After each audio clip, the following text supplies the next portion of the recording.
This is the Horse Radio Network.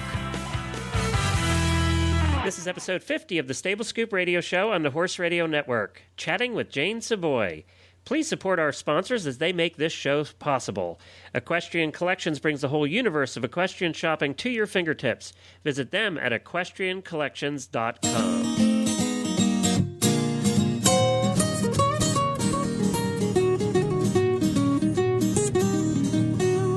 Welcome to the Stable Scoop, with weekly shows delivered right to you.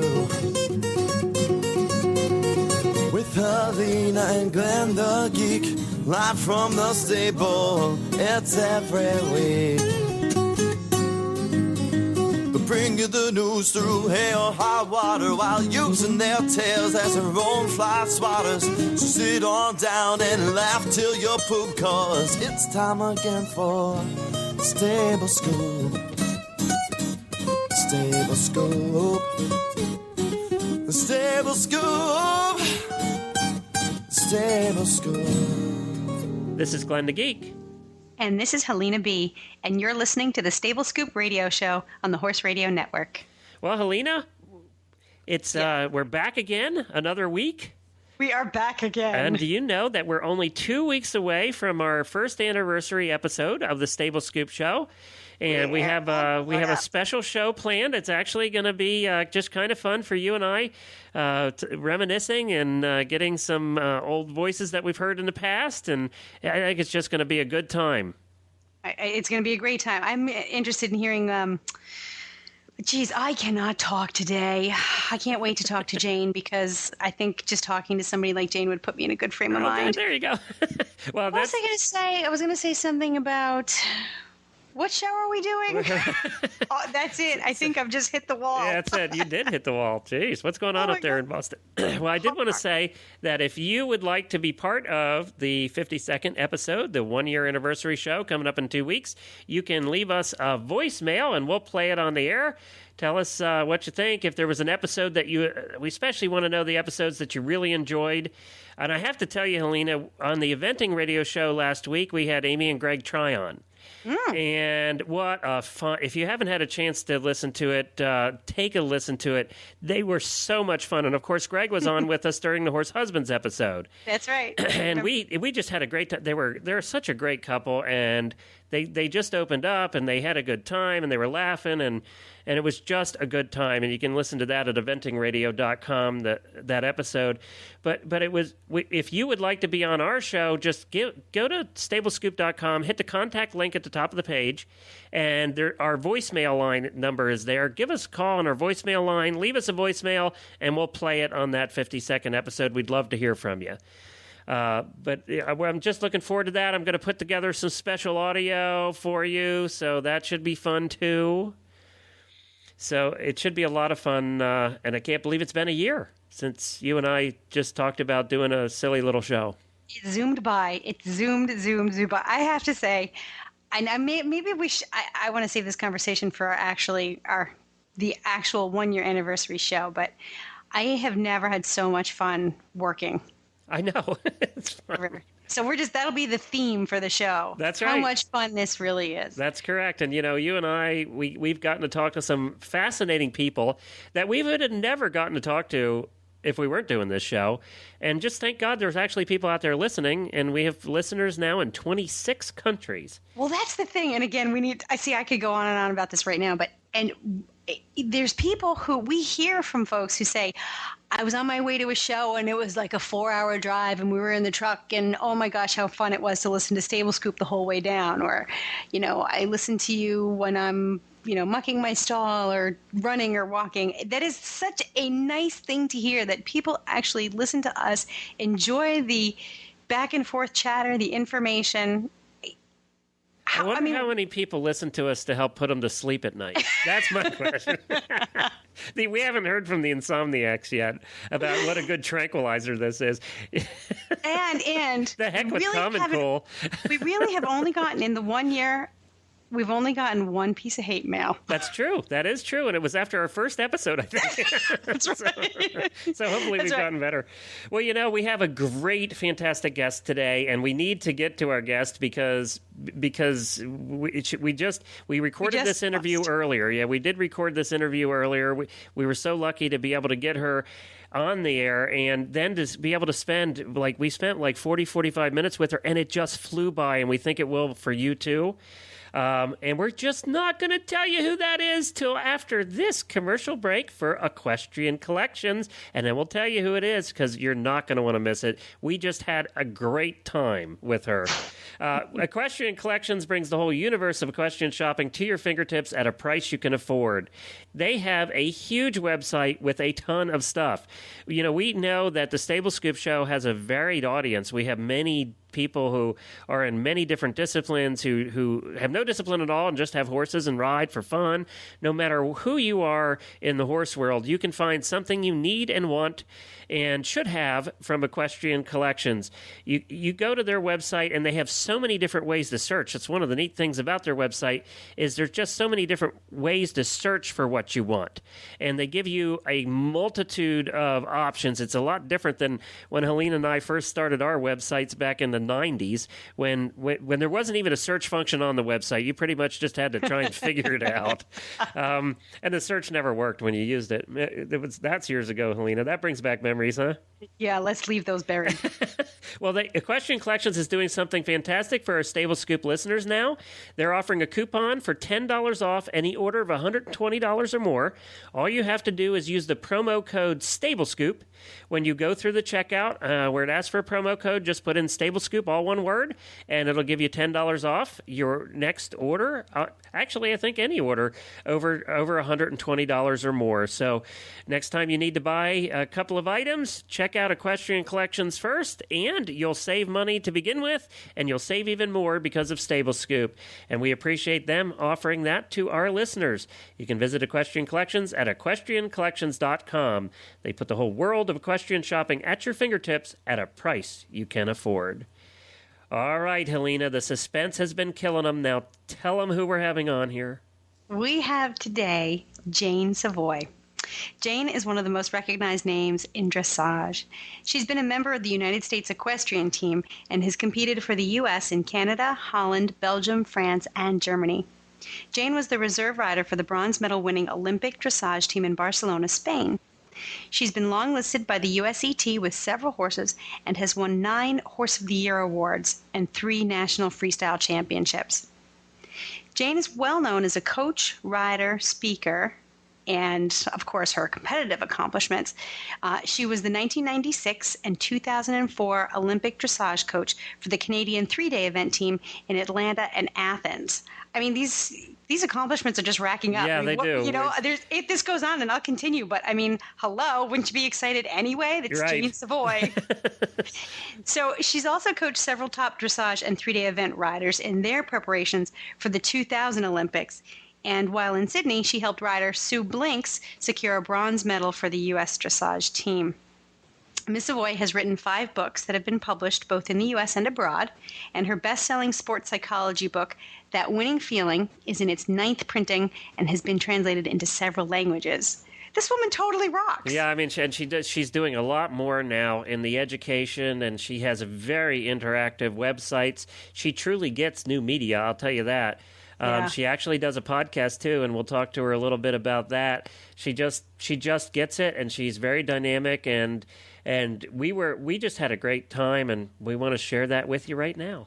Well, hi, Jane, and welcome to the Stable Scoop Show. It's such a pleasure to have you on.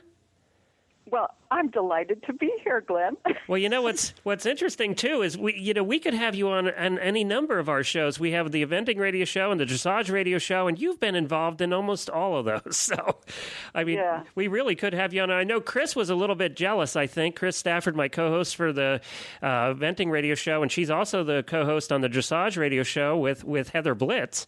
And right. I think that they were a little bit jealous that you're on our show and not theirs. So. Oh, well, I can do everything. Tell them to give me a call. I told you she'd make a good guest, Glenn. I just told Chris that I asked you first. Sorry, No, Chris is good. Jane, what discipline is your focus these days? I mean, you're sort of the queen of dressage queens. Are you still heavily and I mean that in a good way. That's coming from a dressage woman, Helena. So no, do you? So are you still heavily involved in the world of dressage, or have you branched out a little? Yeah, absolutely. Just as much as I ever was. Yep. And what kinds of things are at the top of your to-do list at, let's say, this summer? What are the top two things? Well, I have a horse that had an injury last year, and I had the winter before in Florida, he had his debut at Prix St. George. This is a Friesian that I'm training that came from Proud Meadows Farm. And then he had an injury, so I didn't get to train him. So I didn't get to show him, actually. And then we started back slowly after his injury, and we're working. He's doing everything in the Grand Prix, so that's the goal for Florida for this coming season, is I'd love to have his debut at Grand Prix. Wow, that's neat. Yeah, that's exciting. Well, you have so many successes. I mean, you've done everything. We went through them all in your introduction. Are there goals left that you want to accomplish? Was it World Equestrian Games? Are you done with that, or you still want to do some of that? Well, I think that you always have to have a goal. I don't care what you're doing, whether it's riding or anything else. But as far as my daily goals with my riding, it's like it's a work in progress. I was talking to someone about this yesterday about position things. You're never done.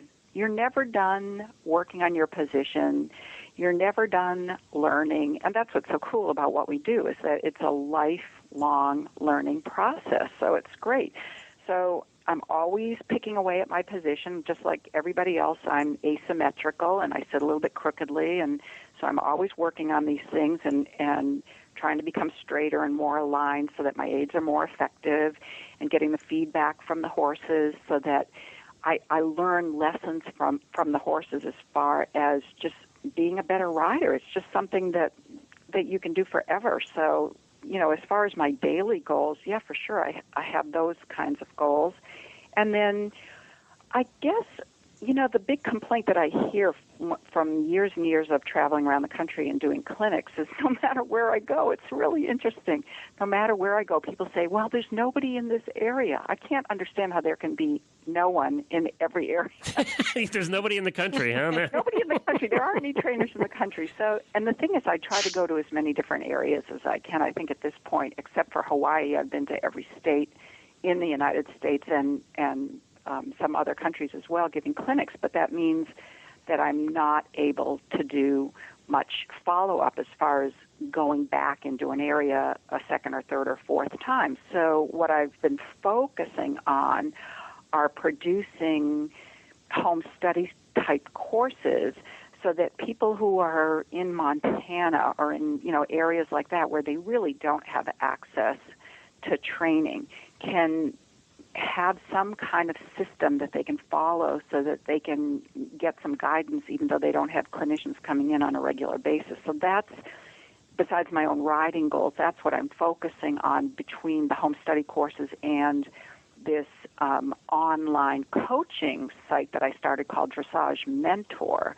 So that's how my focus has changed a little bit as far as what I'm doing. The clinics, it's they're great, but you only get to help 8 or 9 people, and then the people that are auditing there can pick some things up. But to be able to produce the home study courses or the online coaching program, I have people from all over the world that have access to these things. So I'm trying to be more global in my teaching in that way. Well, and you have been doing that in a way for a lot of years through your books too. I'm sitting here looking at my wife's bookshelf, and that winning feeling is sitting right there. Oh, cool! And I know she gave that. We have somebody staying with us right now who ended up being a thoroughbred trainer, but we've known her for 17 years, and my wife coached her, and that was one of the first books that she gave her, and she didn't do dressage, Wow.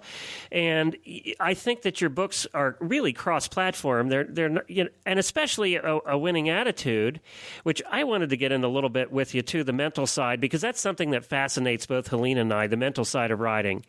But you do so much. You have the DVDs, the book. I don't know when you have time to do it all, to be honest with you. Yeah. sometimes I wonder. Here comes the real part. Yeah, I know, really. Oh my God, it's like trying to keep all the balls in the air, and sometimes I drop a couple, but yeah, it's not boring. Let's put it that way. So let me ask you, we're geeks. Both Helene and I are geeks, all right? And my name's Glenn the Geek. So we like to ask the off-the-wall questions, too. How do you keep track of all your schedule? Do you do it online now, or do you do it in a paper book, or what? What do you mean keep track? I mean, of my your schedule? just basic schedule. We often talk about how do you keep track of your schedule? You doing it on a calendar online? Yeah, or I have a. Oh no! I talk about geek.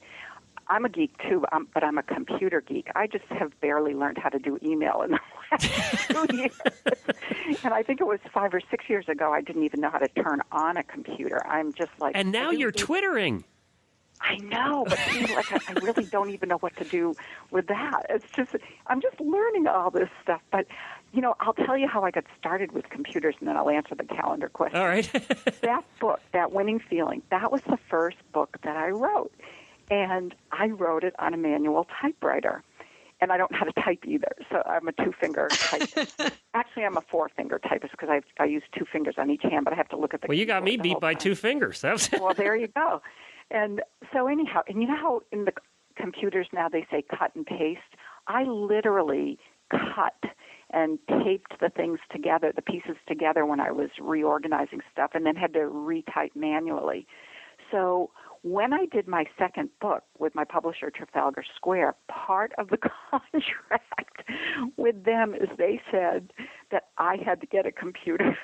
They made you get a compurer. That's awesome. I was forced. They forced me to get a computer because that was the only way they would do the next book with me. But anyhow, so I really am a computer geek. I'm just lost with this stuff. But anyhow, what I have is a great big year-long calendar on my wall that tells me where I'm, month by month. You get it at Staples, those kinds of things. So I get a feel for blocks of time.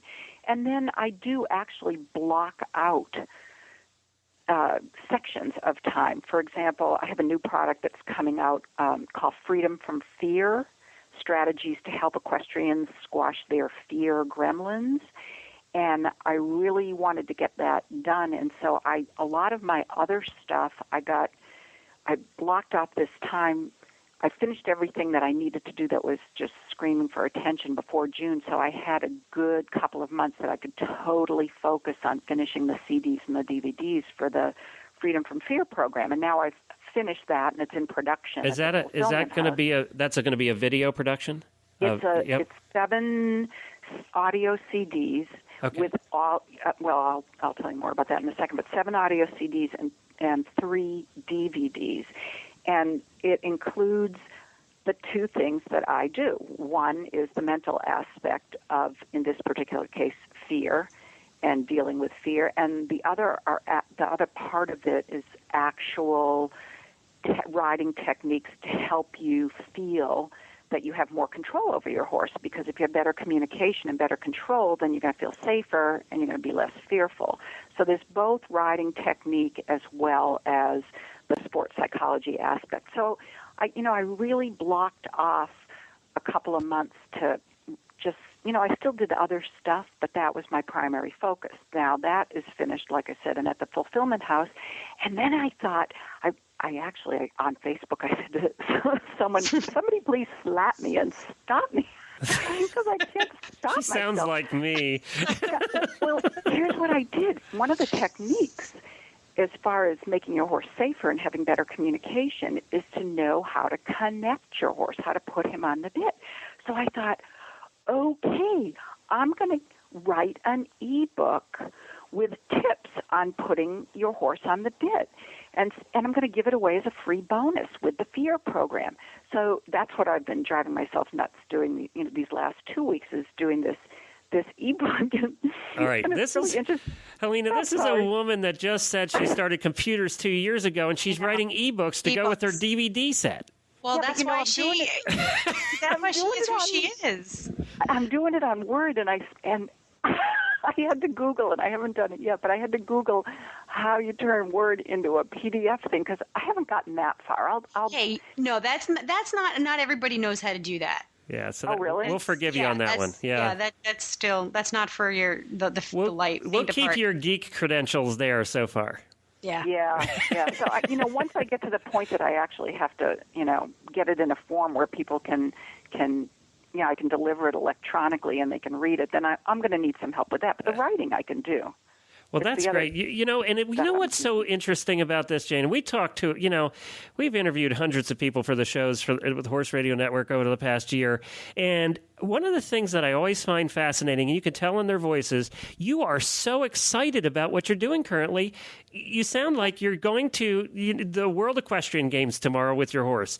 And it's so cool to see you embrace this step that you're taking with the DVDs and everything else you're doing with really the same fervor you did when you were competing heavily. Yeah, I think you have to be passionate about anything that you do because, whether it's trying out for a team or writing a book or whatever, you're always going to run into setbacks and stumbling blocks and all kinds of things along the way, all kinds of obstacles. And if you don't have a burning desire to do what you want to do, if you're not passionate about what you're doing, then you just stop dead in your tracks. But if you have that passion for what you're doing, then, it's just, it's a stumbling block that you go around and then you stay on the same path. But I just think it's absolutely essential, no matter what your goal is, to have a burning desire. So now this might sound like it's off topic a little bit, but it just made me think of this in terms of stumbling blocks for riders. Not everybody has the same kind of passions and not everybody rides for the same reasons. And I think those reasons are as varied as people themselves. Right. What are the major stumbling blocks for adult riders today, and particularly in dressage? Because I have a firm belief that dressage is the foundation of all disciplines. Yeah, I agree. So I think that in a stumbling block could be, I don't need to learn dressage, or I can't get my horse on the bit. So what do you see as the major stumbling blocks today for adult riders? I see a couple, really. I think the major stumbling block, especially for adult amateurs who didn't start as children, or a lot of the adult amateurs that I've taught that have taken a break for 20 years because they've been raising a family and now they're getting back into riding. They don't have an independent seat. They didn't start maybe when they were kids riding bareback and just fooling around on horses and finding their balance in that way, or being in a formal school where they were put on the lunge line, and for months and months and months they were never even allowed to pick up the reins until they had an independent seat. And the thing is, they can learn how to do things like how to put your horse on the bit or how to do a leg yield or whatever. But if you give your aids, if you give the cues, the signals from your riding position that's not correct, that without an independent seat, and I'll go into that a little bit more in a second, then you're going to be less effective than someone who gives the exact same aids, but they're sitting correctly. And I think a lot of adult amateurs haven't had a chance to develop that independent seat. And what I mean by that is, if you go to close your leg, you don't have this extraneous movement in your hand, or you can isolate one seat bone over the other. You can use your body independently without having the movement ricochet through another part of your body. So I think not having the opportunity either to ride as a child or to get on the lunge line and develop an independent seat makes it frustrating for a lot of adult riders, because intellectually they know what they're supposed to be doing much of the time, right, but they don't have the seat to be able to do it. I think the other big stumbling block is not the fault of the riders themselves, but I think that a lot of teachers are very, very good riders, and a lot of times good riders ride by feel, so they can't articulate what it is that they're doing. Right. And I'm lucky because I'm a trained rider. I'm not a good rider. I'm an okay rider. I'm not being falsely humble here. I'm okay, but I'm trained. I'm not a gifted rider. I'm not one of these riders who rides by feel, but I'm trained so that I'm competent.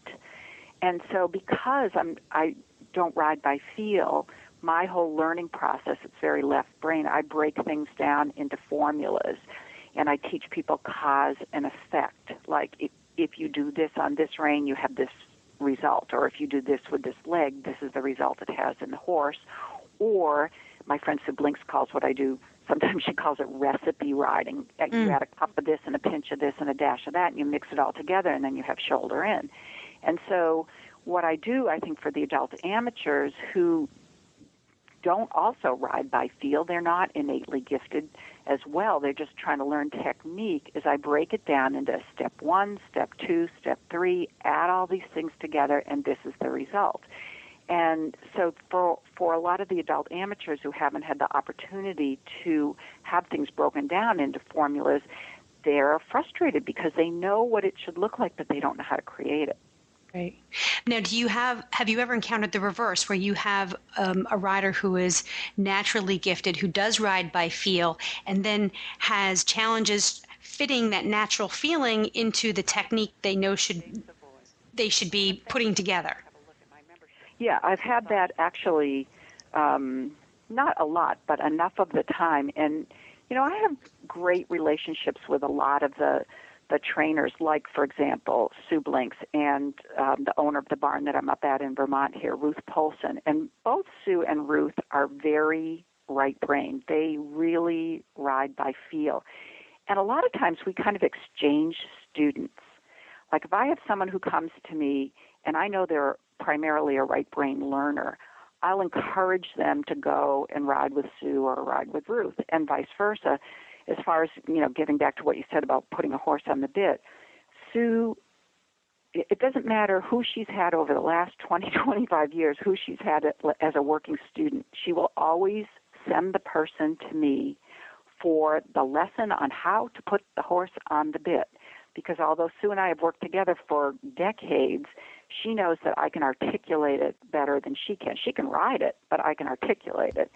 So if someone comes to me and I see that their learning style, that it's not going to be a good fit, my left brain teaching style, their right brain learning style, then I send them somewhere else because it's not going to do them any good.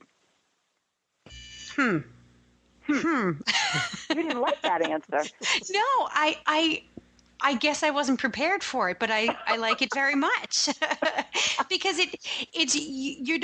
it's so much about, or to me, it's so much about relationship building, whether it's with you and your horse or you and your instructor or you and your peers, that finding the right relationship fit for what you're trying to learn is so important. So, yeah, like I said, I'm surprised, but pleasantly so. Yeah, but you know what? Also, because I've been doing this for a really long time, I've been teaching over 35 years, and, one of the things that you asked me before about, what goals at this stage of the game, what goals do you have for yourself? I always try to be the best that I can be at whatever I'm doing, and one of those things is teaching. So even though I'm primarily left brain recipe writing formula person, over the years, I've learned how to adapt so that I can help some of these people that are more right-brained. I give them images. Well, it should feel like this. Here's an example. I talk about keeping your hands forward in the work area, not pulling back, because if you pull back, you steal power from the hind legs. And, I can tell somebody hands forward till the cows come home. But then if I paint a picture like Sue or Ruth does, I paint a picture and I say, okay, you're sitting on your horse and you have a basketball in front of your stomach and your hands are on the other side of the basketball, and you can't bring your hands any closer to your body than that because the basketball is in the way. So over the years, I've learned how to help the right brain people a little bit more, and I've had people that have some learning disabilities, and I've had to get very creative to the point of actually bringing out paper and pencil and drawing things out on a piece of paper. Mm-hmm. And, it's been fun for me to realize, okay, it's not that there's anything wrong with them in terms of them being able to learn what I'm saying. It's the weakness is in me as a teacher that I need to go a little bit deeper into my bag of tricks to find a way that I can say the same thing in a way that they can relate to. So, yeah, that's one of my goals as well, but to understand that there are different learning styles and to modify my teaching so that I can be useful to people who aren't necessarily left-brain learners like myself. Yeah, and I must be right-brained because that whole basketball analogy worked for me. I could see that basketball analogy working for me, where you could tell me, not to have my hands back there all day long, but if I can picture the basketball there, then it works for me, Yeah. And I have no idea if I'm left or right brain, but I have to know the why. And if I know the why, then I can do the how. Then you're right-brained. I'm right-brained. People are what, why, how to, and what if. Basically, there's 4 kinds of learning things. The how-to people are the formula people. That's me. Just give me the steps. Tell me how to do it. Right. The why people, they want to know the philosophy. They want to know, well, why am I doing this, and what does it feel like? And I remember, and it's great because there were years that I rode with Pam Goodrich, who's very, very right-brained, and it was great for me because I would say to her, okay, because I wanted her to break things down, break this down, da-da-da-da-da, and she would go to me, Jane, there are no rules. And I'd go, yeah, okay, but if there were rules, what would you do? I wanted rules. I wanted step 1, step 2. I wanted formula. And I remember the first day that I produced something on a horse when she was teaching me, and she goes, that's it. And I was so excited because I didn't have a clue what I had done. Right. It was the first time I had started to ride from the right side of my brain in that way, because it wasn't something that I had done mechanically through the left side of my brain. I just knew what I wanted the finished product to look like, and somehow I had created that. So that's one of the things that, Pam really brought to me in my riding and helped me understand about teaching that not everybody, learns in the same way. That's interesting. That leads to me down a different path here. Is you have the site Dressage Mentor with Jane Savoie, and it's at dressagementor.com, and it's a subscription site, right? Right. And what do you do on that site? I have a follow-up question to right brain, left brain, but what do you do on that site first? How does it work? There's all kinds of sections. I have a video section, and every month I put up new videos of me actually teaching lessons.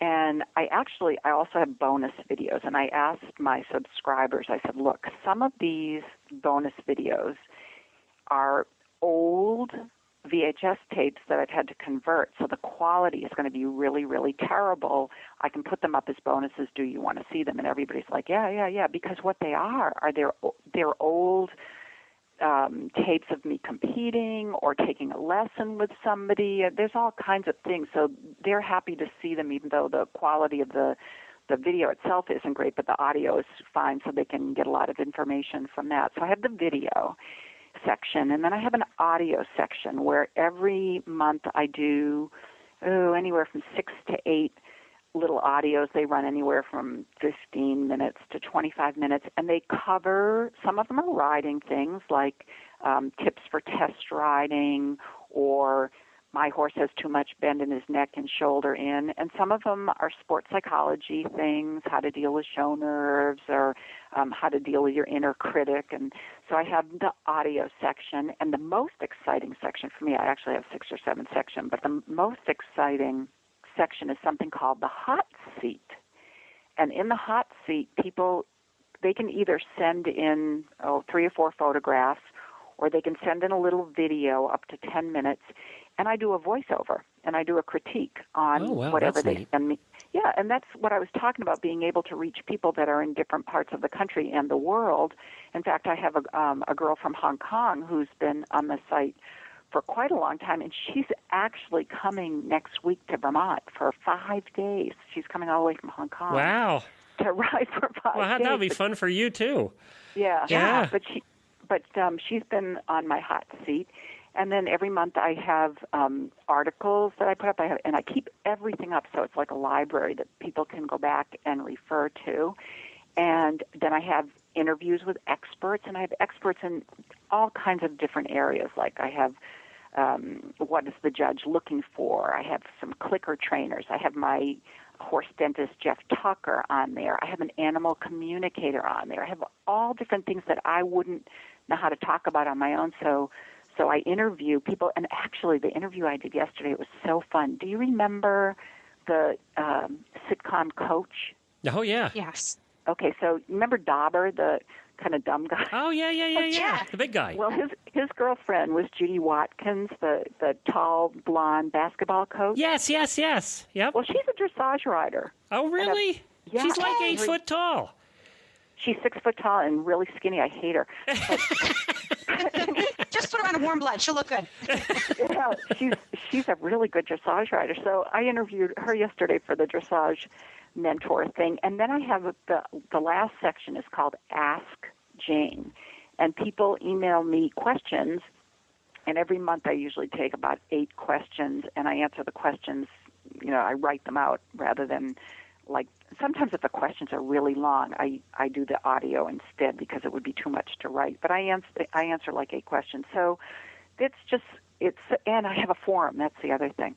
A very interactive forum where the people have really become a very supportive family to each other, and I'm very active on the forum. I get on it every day and chat with the people, but the forum is basically a support group and a brainstorming. It's a mastermind group for the members. So, like somebody will say, well, I'm having problems with my horse doing this, and anybody have any ideas? And I'll watch for a while. I'll see the input that other people are giving because I want them to help each other like that. And then, I'll watch maybe 5 or 6 posts with people giving somebody suggestions, and then I'll chime in and say, hey, I couldn't have said it better myself. This is exactly right. So it's a way for me to have a connection with people no matter where they are, and they feel connected to me as well. And involved. Yeah, what a great way. I like the fact neat. that you let them answer first and help each other out. Oh, yeah. Yeah. And then and that also gives you the opportunity to clarify maybe misconceptions. Right. Because, sometimes it's so hard to prove your credibility when you're on these forums because, there's people that don't attach their names or their history or their credentials. But for you to come in and say, yeah, thumbs up, I agree, or wait a minute, thumbs up, let's try.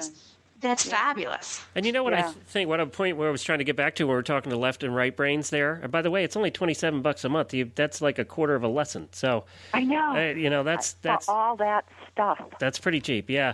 But I wanted to say, you really, because of the format and the way the website's laid out with all the different sections you have, with the video and the audio and the written, you're really appealing to both left brain and right brain learners. And that's one of the advantages of the internet, especially now that video is so prevalent, is for the right brain people, you have something too where we used to be a little bit left out. Yeah. When it comes to books and things like that, are not something that we necessarily get a whole lot out of unless it have a lot of pictures. I'm just being serious here because I'm one of them. Oh yeah. Yet with the videos and things, you truly are incorporating everybody. And I don't even know if you thought about that intentionally, but you really are. I did actually think about that intentionally, and I'll tell you why. Because of, like I said, over the years of teaching and realizing that I needed to come up with different ways of getting my point across, and it was because of people's different learning style. I learned, in addition to the left brain thinkers and the right brain thinkers, and we're all a little bit of both. We just are predominantly more one way than the other. There are also different learning styles in that, and don't quote me exactly, but approximately 80 or 85% of people are visual learners, which you sound like you are, and 15% are kinesthetic learners. They learn by feel. You get them in a situation and you say, okay, you feel that? That's the feeling you're looking for. And 5% are auditory learners. So I realized that if I only taught visually, then there was going to be a good 20% of people that just weren't going to get it because they were either kinesthetic learners or auditory learners. So my Happy Horse home study course was the first thing that I came up with that addressed those three different learning styles. So what I have with Happy Horse is I have 23 lessons on DVD that you can watch. Then I have those exact same lessons, although it's not that I pulled the audio off of them. I actually did audio recordings, but if it was on something like suppleness or connection, the DVD lesson, then I did an audio addressing suppleness and addressing connection. So I did audio CDs, and then I have a 135-page manual where it's all written out. So the people who like to see things laid out like that, they can refer to the exact same lessons. And I was so excited, I have to tell you, when Happy Horse first came out and I started getting feedback from people because it turned out exactly the way I wanted it to. I had people say to me, I haven't even had a chance to look at the DVDs yet because all I do is listen to the CDs in my car. And sometimes I take the long route to work so I can, because you're not done talking and I'm at work, so I make another little circle around so I can finish listening to the CDs. And then I have other people that say, I watch the DVDs at home, I listen to the CDs on the way to the barn, I ride my horse, then I pull out the manual, and I review and make little notes beside the different things that I did, depending on what lesson I worked on. So I'm very excited that, the people that need to see things watch the DVDs first, the people that like to hear things listen to the CDs first. So it's just, that's where I came up with the idea, and then I just carried through with the dressage mentor with the same idea as I had for Happy Horse. Well, that's great. I mean, you truly are a marketer. I'm impressed. You know what? I don't know if I'm a marketer as much as I think I am a teacher. Mm-hmm. And I was, for years when I was younger, I was kicking and screaming about that because, like I said, I wanted to be a brilliant writer. And I'm not a brilliant writer. I'm just a skilled writer. I'm a trained writer. And I wanted to be the brilliant writer.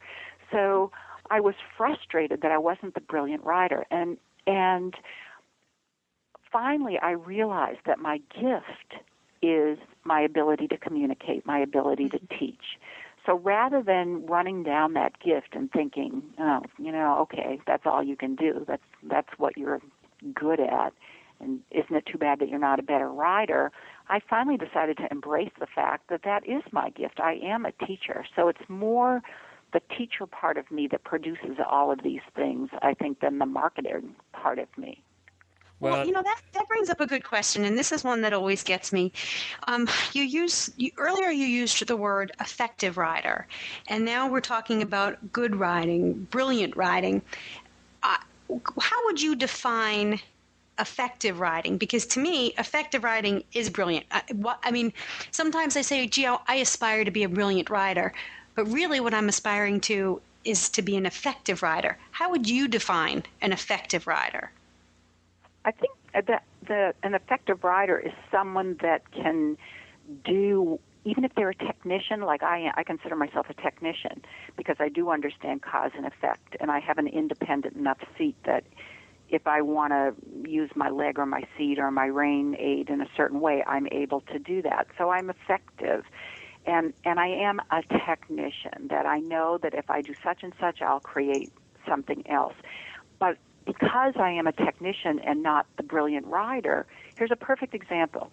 So yesterday, Ruth, who I mentioned earlier, was riding in the arena while I was riding. And she would say to me different things like, he fell on the forehand in that, because she's right-brained. She doesn't tell me how to do anything. She just tells me what it looks like. She's a mirror for me. Fell on the forehand in that corner. Neck is too short there.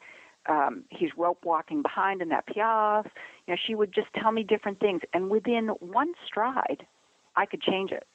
It didn't take me, circles and circles and circles to change it. Because I'm effective, I could take in the information that she was telling me because she was my mirror, and I could effectively make the changes.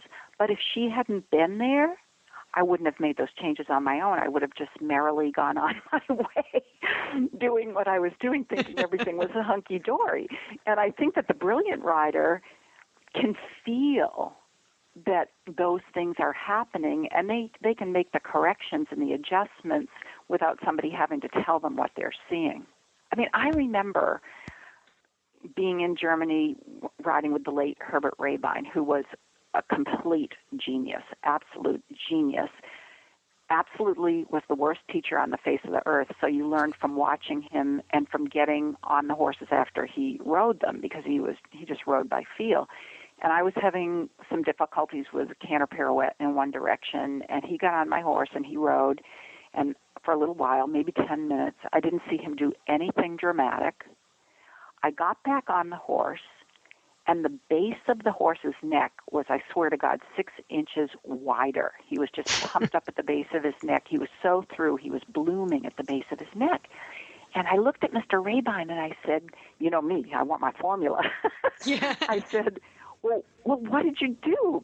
Tell me what you did. And he just shrugged his shoulders, and he said, it's just riding. And I'm like, yeah, easy for you to say. Yeah. So, Just riding. So for me, it's just riding. He's just horseback riding. He knows what he wants to create. He knows the feeling. He knows, that bubbling over at 211 degrees. See, that's probably something you can relate to, Glenn. Bubbling over at 211 degrees, almost ready to hit 212 degrees and boil. He knows he wants that feeling within the body of the horse, so he goes ahead and creates it. Me, as the effective rider, needs the ground person to say, the horse is a little bit this way, he's leaning on the right shoulder, da-da-da-da. They don't have to tell me how to fix it. I can fix it. But someone has to tell me what's going on. Right. Does that make that clear? Yeah, that makes sense, actually. Oh, yeah, and then some. Wow. Well, Jane, I'll tell you what, we've been talking for a good long time here, actually, and we've plain run out of time. We have you know what?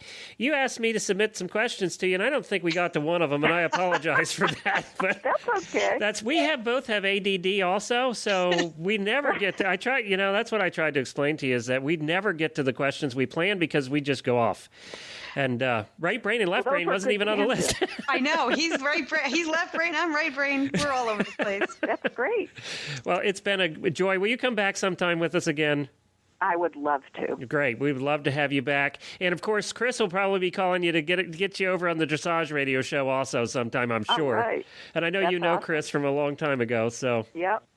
She's probably been covering you. I know she's been doing this like 30 years. So wow. She's seen you. She's seen your ups and downs along the way, and a lot of ups. So, well, we call it chutes and ladders, the horse business. There you go. Well, thank you very much. Well, that was great. I don't know about you, but I just had a good time talking to Jane, and we hope to have her back again. I learned so much, and she's so passionate about what she does and teaching and taking that huge body of knowledge and experience that she has and sharing it with people. And we'll put all the links. We talked about a lot of different stuff, her books, her websites, her membership site. We'll put all of that in our show notes at stablescoop.com. I wanted to mention quickly, and then we'll get the heck out of here, that our giveaway, we've had a couple emails, people asking about the giveaways. Well, they're starting again in August, so we'll have more details in next week's show. Speaking of next week, we have with us animal communicator Anna Twiney and Lisa D. They co-wrote a book that's out now, and we wanted to get them on to talk about animal communication. I'm a little bit of a skeptic, so we'll see how that conversation goes. Very nice people. I've talked to Anna before. And you can find all of our show notes at stablescoop.com. And we thank Equestrian Collections again for being part of the show and for all they do for us on the network. Well, be sure to visit all the great shows on the Horse Radio Network at horseradionetwork.com. You can find them all there in one place. Well, Helena, until we meet again next week, we will be back then with the scoop.